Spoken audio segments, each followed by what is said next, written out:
Commitment తో పనిచేసిండు. ఆ commitment Congress లో కూడా అదే విధంగా పనిచేస్తామని మీ అందరి ముందు వాగ్దానం చేసిండు. రాబోయే ఎన్నికలు ఏవైతున్నాయో, లోకల్ బాడీ ఎలక్షన్స్ ఏవైతున్నాయో ఇద్దరం కలిసి నేను గడ్డం ప్రసాద్ కుమార్, గడ్డం బెంజపేట అన్న 2 గడ్డలు వేసిన లోకల్ బాడీ మరి అదేవిధంగా వికారాబాద్ నియోజకవర్గానికి ఇప్పటికే 400 నుంచి 500 కోట్ల రూపాయలు తీసుకురావడం జరిగింది. మీ అందరికీ తెలుసు. పంచాయతీరాజ్ రోడ్లకు కానీ, R&B రోడ్లకు కానీ, కోట్పల్లి ప్రాజెక్టు కానీ, సొంతపల్లి ప్రాజెక్టు కానీ, ఇంకా చాలా ప్రాజెక్టులు అదేవిధంగా తీసుకురావడం జరిగింది. ఎలక్షన్లు జరిగిన తర్వాత రోజు నుంచే ఈ అభివృద్ధి కార్యక్రమాలు అన్ని స్టార్ట్ అయితాయని చెప్పేసి మీ అందరికీ చెప్తున్నా. మనం ఇక్కడ నుంచి మంచి మెజార్టీ ఇచ్చి ఆయన గెలుపుకు మనం కృషి చేస్తే వారి సహకారం తీసుకొని ఇలా ఉద్యోగాలు లేవు. మీ అందరికీ తెలుసు.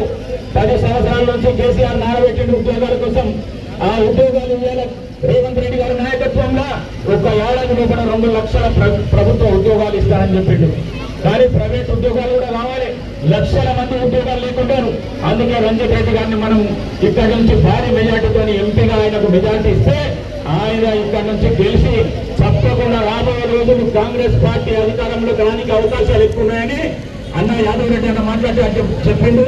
కాబట్టి మొన్న జరిగిన 6 రాష్ట్రాలలో జరిగిన ఎన్నికలు ఏవైతున్నాయో దాంట్లో భారీ మెజార్టీ కాంగ్రెస్ పార్టీకి వస్తున్నది. కాబట్టి రాబోయే ఎన్నికల్లో కూడా కాంగ్రెస్ పార్టీ ఘన విజయం సాధించి రాహుల్ గాంధీ ప్రధానమంత్రి అవుతాడని చెప్పేసి మీ అందరితో ఈ సభాముఖంగా తెలియజేస్తున్నాను.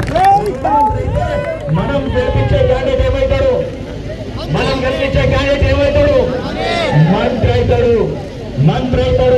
మంత్రి అయితే ఈ ప్రాంతంలో ఇండస్ట్రీ తీసుకొని వస్తాం, నిరుద్యోగం తీసేస్తాం, ఉద్యోగాల అవకాశాలు కల్పిస్తాం. మరి వికారాబాద్ ప్రాంతాన్ని 5 సంవత్సరాల్లో కూడా పెద్ద ఎత్తున అభివృద్ధి కార్యక్రమాలు ఇద్దరు ఆధ్వర్యంలో కూడా చేసి చూపిస్తామని చెప్పేసి మీ అందరితో తెలియజేసుకుంటూ మరొకసారి మీతో ఒకటి కోరుకుంటున్నా. మొన్న మెజార్టీ ఎంతైతే ఇచ్చిందో దానికంటే డబుల్ మెజార్టీ మీరు ఇవ్వాలని చెప్పేసి మీ అందరితో కోరుకుంటూ, మరి పిల్లలు ఏదైతే ఇవ్వాలి 18 సంవత్సరాల నుంచి 30 సంవత్సరాల పిల్లలు ఏ కులమైనా కానీ ఇవాళ బీజేపీ అంటున్నారు. పిల్లలారా దయచేసి యువకులారా మీకు ఒకటే చెప్తున్నా. నరేంద్ర మోడీ అనేకైన నయవంచకుడు, నరేంద్ర మోడీ మాటలు గిట్ట బీజేపీకి మనం ఓట్లేస్తే రేపు మనం మన జీవితాన్ని మొత్తం కోల్పోతామని చెప్పేసి మీ అందరికీ తెలియజేస్తున్నారు. వారి జీవిత చరిత్ర చదవండి. మీరు ముందు చదువుకున్న పిల్లలు మీరు వారి జీవిత చరిత్ర చదవండి. ఆయన RSS నుంచి బీజేపీ నుంచి ముఖ్యమంత్రి నుంచి ప్రధానమంత్రి ఏ విధంగా అయిండు, ఆయన అమిత్ షా ఏ విధంగా సపోర్ట్ చేసిండు అనేది మీకు అంత చరిత్ర తెలుస్తుంది. తెలిసిన తర్వాత మీరు నరేంద్ర మోడీ బీజేపీ అంటే దానికి కూడా నేను కూడా సహకరిస్తా అని చెప్తున్నా. విషయం తెలియకుండా ఖాళీ రామన్ పేరు మీద ఓట్లు అడిగితే ఏవనికి మనం తయారు లేమని చెప్పేసి చెప్పండి.